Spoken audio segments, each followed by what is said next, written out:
In 1980, China launched one of the most radical social experiments in human history.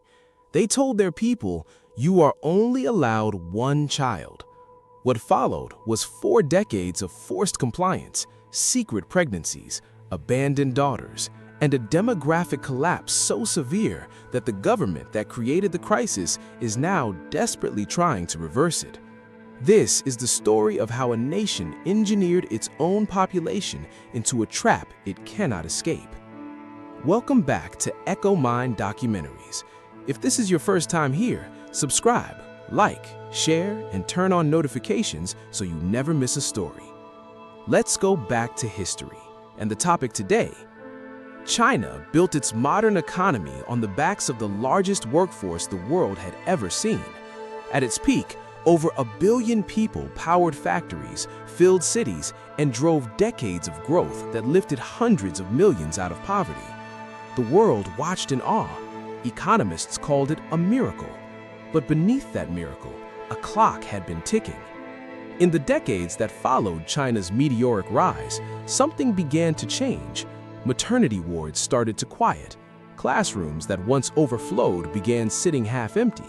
And the elderly, who once lived surrounded by large extended families, found themselves increasingly alone. The population that had been China's greatest asset was transforming into its most pressing liability. This is not a story that began recently. It is a story that was set in motion by choices made more than 40 decades ago. Choices that seemed rational at the time, even necessary, but which carried consequences so profound and so long-lasting that China is only now beginning to understand the full weight of what was done. To understand where China is today, you have to go back to the late 1970s. The country had just emerged from decades of political upheaval. The Cultural Revolution had ended. A new leadership under Deng Xiaoping was preparing to open China to the world. But before the economic reforms could take hold, there was a problem that loomed over everything else. China's population had exploded. In the years following the founding of the People's Republic in 1949, Mao Zedong had encouraged large families. More children meant more soldiers, more laborers, more revolutionary energy. Women were praised for bearing many children. Birth control was frowned upon. The result was a population boom that pushed China past 1 billion people by the late 1970s. For the new generation of leaders and the technocrats advising them, this was not a cause for pride, it was an emergency. Food production was strained, resources were thinning. The fear was that China would be unable to feed itself, unable to develop economically, unable to modernize if the population continued to grow unchecked. In 1979, a missile scientist named Song Jian attended an international conference where he encountered a set of computer models developed by Western researchers studying the limits of global population growth. Song brought those models back to China and applied them to Chinese population. The results, according to his calculations, were alarming. If China did not act immediately and dramatically, the population would grow to catastrophic levels within a generation. Song's projections were later found to contain serious flaws. His models underestimated the natural decline in birth rates that typically accompany economic development. They overstated the reproductive momentum already built into the population. But in 1979, those flaws were not visible to the officials who reviewed his work. What they saw was a computer model telling them that China was headed toward collapse. In 1980, the Chinese government announced what would become known as the one-child policy. Officially called the family planning policy, it restricted most urban families to having a single child. The penalties for violating the policy included heavy fines, loss of employment, loss of housing, and in many cases, forced sterilization or forced abortion. The policy was enforced with a brutality that varied by region and by the political ambitions of local officials. In some areas, enforcement was relatively lax. In others, it was systematic and merciless. Women in their 8th and 9th months of pregnancy were forcibly brought in for abortions. Women who had already given birth to one child were taken in for sterilization without their consent. Local officials were given quotas. Their careers depended on meeting those numbers. Tens of millions of women were subjected to forced procedures over the course of the policy's enforcement. The exact figure is impossible to verify, but scholars who have studied the period estimate that between 1971 and 2013, China performed hundreds of millions of abortions, many of them coerced or forced. These are not abstract statistics. These are individual lives, individual bodies, individual traumas that were administered by the state in the name of national development. The policy also produced a phenomenon that would reshape China's demographic future in ways its architects had not fully anticipated. In Chinese culture, as in many Asian cultures, sons had traditionally been preferred. Sons carried the family name. Sons were expected to care for aging parents. Sons could work the fields. In a culture where you could only have one child, the pressure to make that child a son became enormous. The result was a wave of sex-selective abortions, infanticide, and the abandonment of newborn girls that created one of the most severe sex imbalances in recorded history. By some estimates, between 30 and 40 million women were effectively missing from China's population by the early 2000s. Demographers called them the missing women of China. They were not missing, they were never allowed to exist. For Chinese boys growing up in the 1990s and 2000s, this imbalance would later translate into a marriage crisis. There simply were not enough women. Competition for wives became intense, particularly in rural areas. Social tensions rose.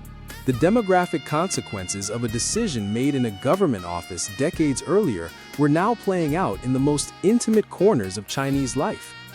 The one-child policy remained in place with various modifications and exceptions for 35 years.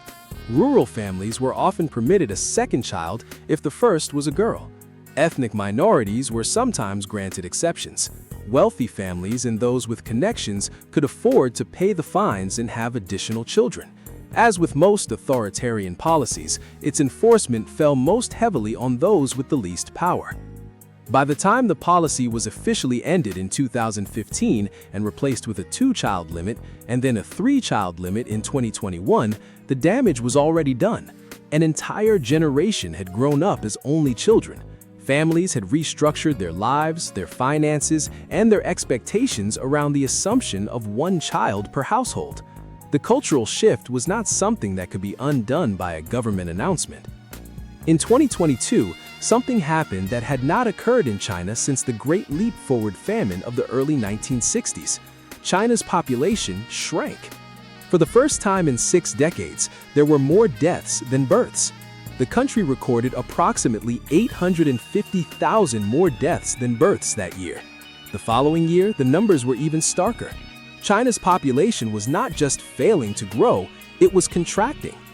The number that terrified demographers was not the total population figure.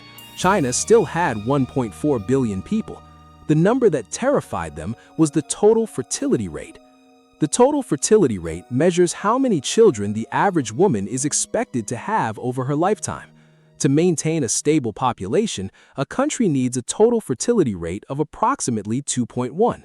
China's total fertility rate, which had been around 1.7 as recently as 2015, had fallen to somewhere between 1.0 and 1.1 by 2023.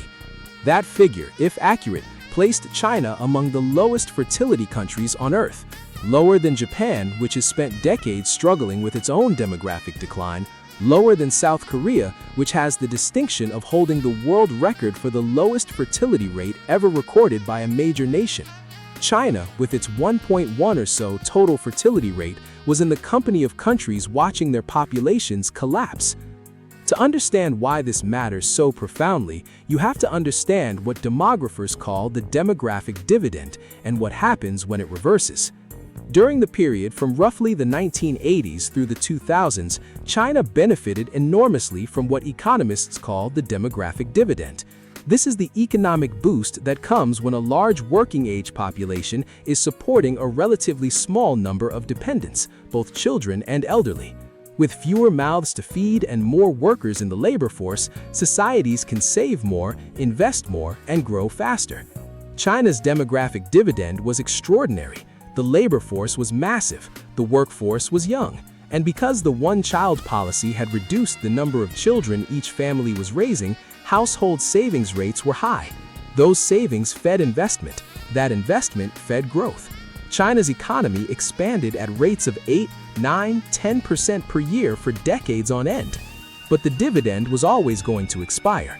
The workers who powered China's rise in the 1990s are now approaching or entering retirement. The generation behind them is smaller. The generation behind that is smaller still. And the generation of children currently being born is the smallest China has seen in decades. What this produces is an inversion of the demographic pyramid that once powered the economy. Instead of a broad base of young workers supporting a narrow top of elderly dependents, China is moving toward a shape where a shrinking base of working-age people is being asked to support an ever-growing population of elderly citizens who need pensions, medical care, and long-term support. The numbers are staggering. In 2020, there were approximately 5 working-age adults for every person over the age of 65 in China. By 2050, that ratio is projected to fall to approximately 1.6 to 1. In some projections, it could approach 1 to 1. The pension system, the healthcare system, and the entire social infrastructure of the country are built on assumptions that no longer hold. The economic consequences are already beginning to show. China's labor force, which peaked around 2015, has been shrinking ever since. Manufacturing costs are rising as workers become scarcer and older. The competitive advantage that made China the world's factory floor, an endless supply of low-cost young labor, is eroding. And companies that once relocated to China for its workforce are now looking elsewhere. Consumer spending, another pillar of the economic strategy that China's leadership has been trying to build, is also being dragged down by demographics. Older populations spend less. They buy fewer cars, fewer homes, fewer consumer goods. They save more out of necessity because they are uncertain about whether the pension system will be sufficient. A shrinking, aging population is structurally less dynamic economically, and no amount of policy can fully compensate for that structural reality. The real estate sector offers a particularly vivid illustration of the problem. For decades, Chinese families poured their savings into property. Housing prices in major cities rose dramatically year after year, sustained by the assumption that a growing population of young people would continue entering the housing market. But when births began falling sharply, that assumption collapsed. There are already cities in northeastern China where housing prices have been falling for years, where apartment blocks stand empty, and where the infrastructure built for a growing population now serves a diminishing one. The northeast of China, sometimes called the Rust Belt, offers a preview of what demographic decline looks like at the local level. Provinces like Heilongjiang, Jilin, and Liaoning have been losing population for years. Young people leave for the more dynamic cities of the south and east. Those who remain are older. Hospitals struggle with staffing, schools close. Local governments, already financially stretched, find their tax bases shrinking as the population ages and declines. But demographic decline is not only about economics, it is about something more fundamental.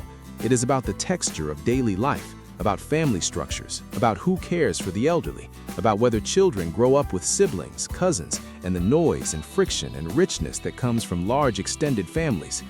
China's only child generation, sometimes affectionately and sometimes ruefully called the Little Emperors, grew up in a family structure that was historically unprecedented in Chinese society. A child with no siblings, whose parents were also often only children, whose 4 grandparents had no siblings either, grew up at the center of a family with no horizontal branches. The traditional extended family, with its network of aunts, uncles, and cousins, simply did not exist for much of this generation. The psychological and social effects of growing up in this structure have been the subject of considerable research and considerable debate. Some researchers have found evidence of increased anxiety, higher expectations, more intense pressure to succeed. Others have found children who are highly ambitious, deeply connected to their parents, and capable of extraordinary focus. What is not debatable is that the family structure that shaped Chinese civilization for thousands of years was fundamentally altered in the space of one generation. Now, as that generation reaches its 30s and 40s, it faces a challenge that no previous generation of Chinese people has faced in quite the same form. The 4-2-1 problem, as demographers call it, describes the situation of an only child who is now an adult with 2 parents and 4 grandparents who are aging and who depend on them for support. One person potentially providing care for 6 older relatives while also working, while also potentially raising a child of their own. The financial and emotional burden of this structure is one of the reasons that even after the one-child policy was lifted, Chinese couples did not rush to have more children. The policy had been lifted, but the logic that made large families impractical had not disappeared. In fact, it had deepened. Housing in Chinese cities had become extraordinarily expensive. Education costs had risen dramatically. Both parents typically needed to work. The cost of raising a child in urban China, when you factor in housing, education, healthcare, and the opportunity cost for the primary caregiver, is among the highest in the world relative to average income. Survey after survey of young Chinese women and couples have found the desire for children is there, but the conditions for having them are not. Women in their 20s and 30s cite the financial burden, the career sacrifice, the lack of affordable childcare, and the sheer exhaustion of modern urban life as reasons for delaying or foregoing children entirely. The government has responded with a suite of incentives: cash payments for 2nd and 3rd children, extended maternity leave, promises of better childcare infrastructure. None of it has made a significant difference to the trend line. This is not unique to China. Across East Asia, the pattern repeats itself. South Korea, Japan, Singapore, Taiwan, and Hong Kong all face fertility rates well below replacement, driven by the same convergence of urban housing costs, intensive education cultures, high career expectations for women, and the sheer complexity and expense of modern family life. What makes China's case distinctive is the severity of the decline, the speed at which it is unfolding, and the additional layer of damage imposed by 3.5 decades of coercive family planning. China's leaders are fully aware of the crisis. The government's public communications have shifted dramatically over the past decade. State media, which once ran campaigns explaining the wisdom of having one child, now runs campaigns celebrating families with 3 children. Officials who built their careers implementing the one-child policy have pivoted to careers trying to incentivize births. The language of the state has reversed itself almost entirely. But the deeper problem is one that the state cannot solve by reversing its rhetoric. The cohort of women who are currently at peak childbearing age, roughly 20 to 35, is already smaller than previous generations because it was born during the years of the one-child policy. Even if every woman in that cohort had 2 or 3 children, which they are not doing, the total number of births would still be constrained by the simple fact that there are fewer potential mothers. This is what demographers call population momentum, and it works in both directions. When a population has been growing, it tends to continue growing for a generation even after fertility falls. When it has been shrinking, it tends to continue shrinking for a generation even after fertility rises. There is also the question of immigration. Some countries facing demographic decline have addressed the problem at least partially through immigration.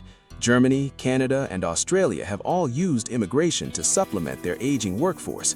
China has historically been extraordinarily reluctant to admit large numbers of immigrants, and the cultural and political barriers to doing so remain substantial.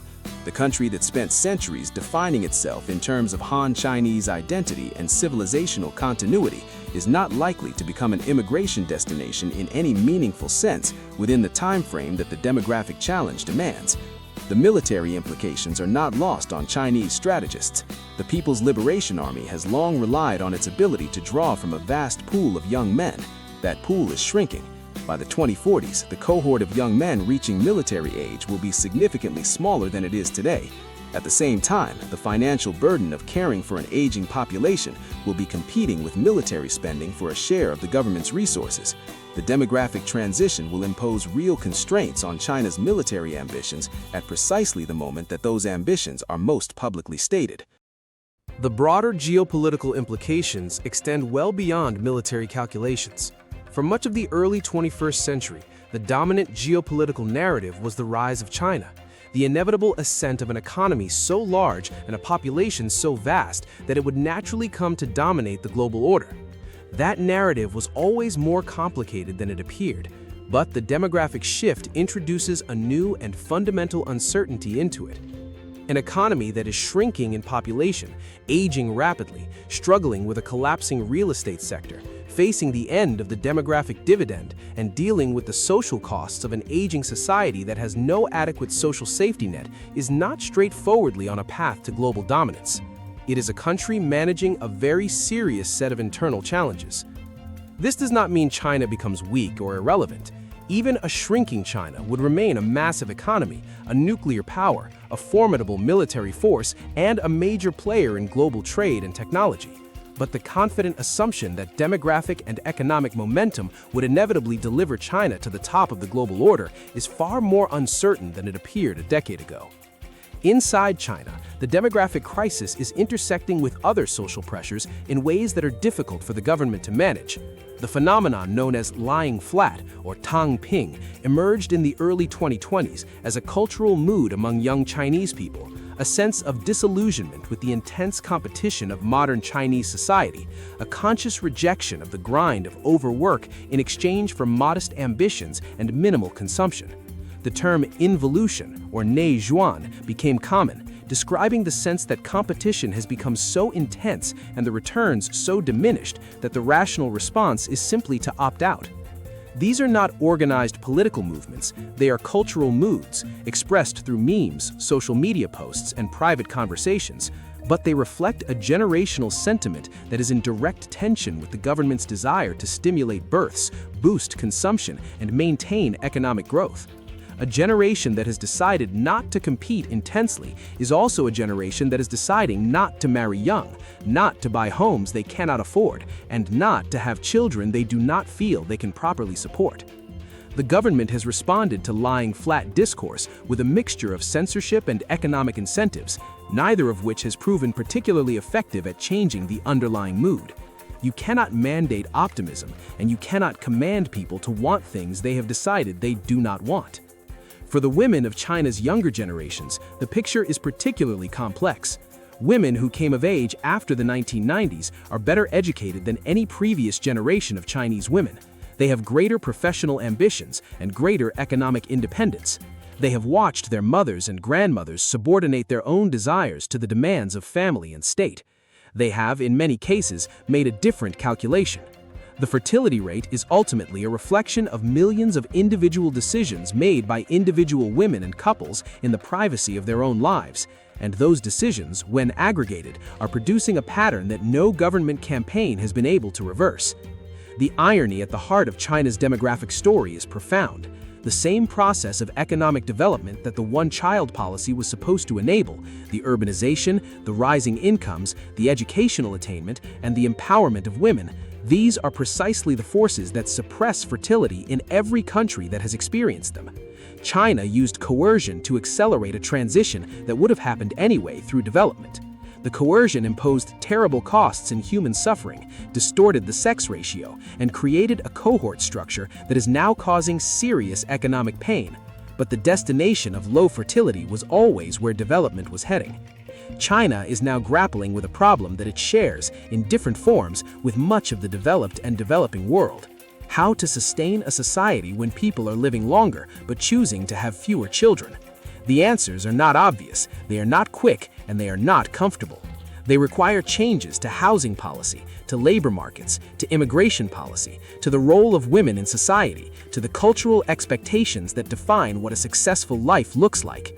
What happened in China was a warning written in the largest possible letters across the largest possible population over the longest possible timeline.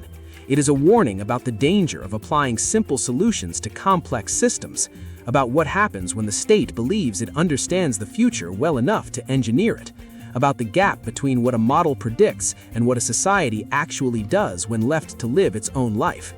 The people who paid the price for those miscalculations were not the theorists who built the models. They were not the officials who announced the policy.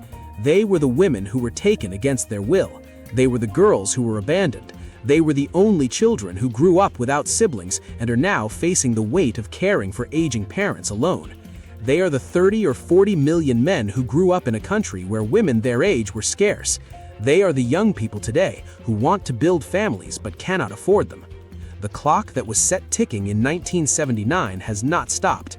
The consequences of those decisions are still unfolding, in maternity wards that remained quiet, in schools that keep closing, in pension funds that are running short, and in the private calculations of millions of young people who are looking at the world their parents built and deciding, quietly and without fanfare, to do things differently. China built the 21st century's first great economic miracle on the strength of its people.